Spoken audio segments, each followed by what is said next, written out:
expanded service.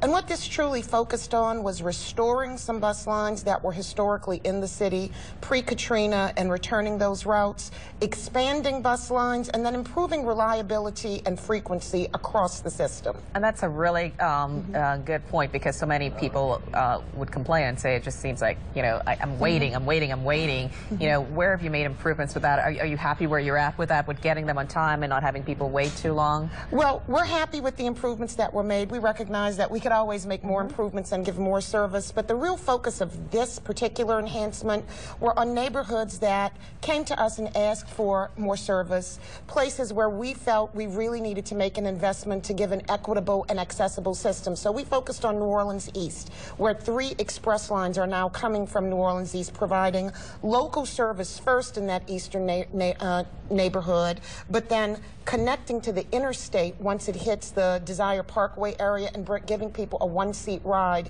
into downtown. We focused on Algiers, bringing back the 106 Aurora bus, which will make a crosstown connection into downtown as well. And we focused on the lower 9th Ward and the areas of Treme and Carrollton. So all of this bus service is really targeted at doing a few really key things: crosstown connectivity, direct access to downtown, and the ability for people to access employment centers, educational centers, and shopping and medical facilities that they may need to utilize. And are you done in those specific areas, or is there more to do there? And where else will you be focusing on? Well, there's always more to do, and we will continue to focus on those areas and do the balancing act we have to do to provide service across the entire system. Our ridership is one of the highest in the nation year over year for the past, I'd say, 6 years now. With double-digit growth, there's always more to do, and we try to balance that with the resources we have available from the many funding streams we have. And, you know, it's just always important for our community to come to us to tell us what the needs are in their neighborhoods, and if the resources are there, our Board of Commissioners absolutely listens, and the staff of the agency is very committed to talking to the community and supplying them with the service they need to the best of our abilities. Is there any particular thing that you've heard a lot that you want to focus on next?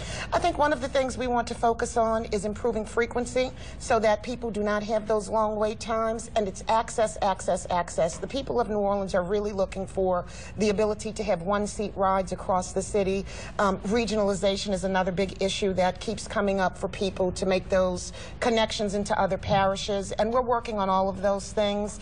Of course, we have the new streetcar line breaking ground later this year as well. So we just continue to listen, and we continue to look for additional resources to answer all of those requests of the community. And just one last question quickly. The frequency thing, is it a matter of not enough drivers or not enough buses? Like, if that's something you want to still focus on to make sure people aren't waiting long, is it lack of staffing or vehicles? No, it's not lack of staffing or vehicles. It's really a financial resource issue. And so we have a number of service hours we can put on the street based upon the amount of financial resources we have. And so based upon those hours, that frequency is determined. But we are fully staffed. We employ over 630 people in our agency, and we can always increase that as the need and the financial resources is there. So one of the things the community can do is really track where the finances are in this country. The Highway Transportation Bill makes certain that our national congressional delegations understand how important it is to this community.